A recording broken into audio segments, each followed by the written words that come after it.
اسلام سے پہلے آپ کس ایمان پر یقین رکھتے تھے؟ وہ 3 سب سے بڑے چیلنجز کون سے ہیں جن کا آپ کو اسلام لانے کے بعد سامنا ہوا؟ کیا آپ کو جیل جانے کا ڈر نہیں ہے؟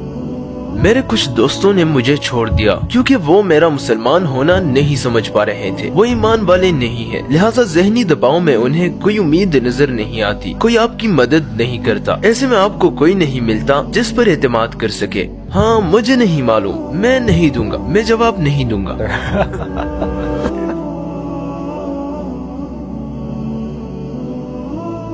خوش آمدید داؤد۔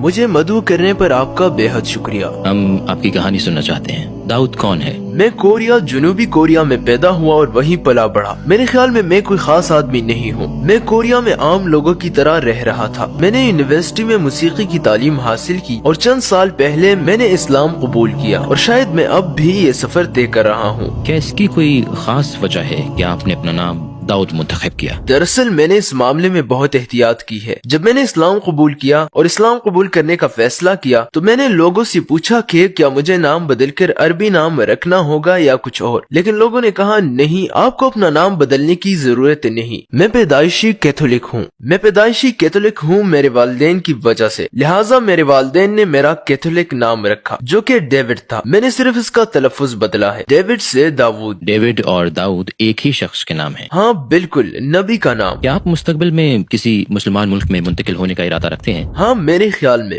کیونکہ کیا وجہ ہے؟ آپ اپنے ہی ملک میں مطمئن نہیں ہیں؟ میں مطمئن ہوں، لیکن میرے خیال میں مجھے مزید سیکھنا چاہیے۔ میں ابھی بھی بالکل نیا ہوں، میں نہیں ہوں۔ میرا نہیں خیال کہ میں اچھا مسلمان ہوں، باقی کیونکہ میں مسلمان ہو جانے کے باوجود اب بھی بہت سی غلطیاں کرتا ہوں، اس لیے میرے خیال میں مجھے اسلامی ماحول اور زیادہ باعلم مسلمانوں سے مزید سیکھنا چاہیے۔ کون سے ملک جائیں گے آپ؟ ترکی، مصر، عربیہ؟ ہاں، میں ابھی انتخاب نہیں کر سکتا۔ میں سب سے پہلے یہاں آیا، اس سال ترکی آیا ہوں۔ میں دوسرے ممالک بھی جانا چاہتا ہوں، شاید اگلے ماہ جاؤں گا۔ میں سعودی عرب، انڈونیشیا، ملیشیا جانا چاہتا ہوں، پھر پوری دنیا کا سفر کر کے شاید میں کسی ملک کو منتخب کر سکوں۔ کچھ عرصہ وہاں رہنے کے بعد میں واپس کوریا آ سکتا ہوں اور اپنا کام کر سکتا ہوں، اپنا علم وغیرہ دوسروں تک پہنچا سکتا ہوں۔ اسلام سے پہلے آپ کس پر ایمان رکھتے تھے؟ میں خدا پر ایمان رکھتا تھا۔ میرا خدا پر ایمان تھا کیونکہ میں پیدائشی کیتھولک ہوں اور میرے والدین کیتھولک ہیں اور میری پوری فیملی کیتھولک ہے۔ تو جب آپ چھوٹے تھے چرچ جایا کرتے تھے؟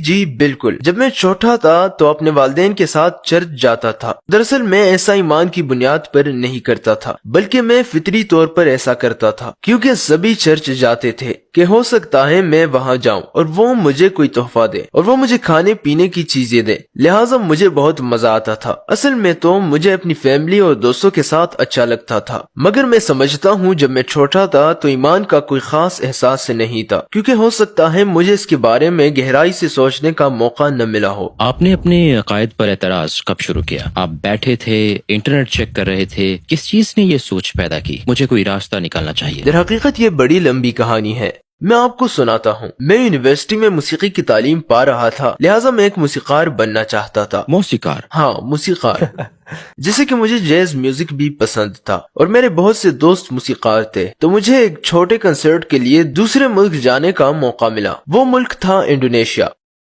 تو میں وہاں گیا۔ آپ بیٹری گٹار کیا بجاتے تھے؟ میں پیانو بجاتا تھا، تھوڑا بہت گٹار بھی، اور میں گاتا تھا، میں گانا گاتا تھا۔ تو میں نے انڈونیشیا جکارتا میں کنسرٹ کیا۔ یہ واقعی بڑا دلچسپ تھا۔ میں اسلام کے بارے میں کچھ نہیں جانتا تھا کیونکہ کوریا میں اسلام کے بارے میں کوئی معلومات نہیں ہے، اس کے بارے میں جاننا بہت مشکل ہے۔ آپ نے کبھی محمد، اسلام کے بارے میں کوئی لفظ تک نہیں سنا تھا؟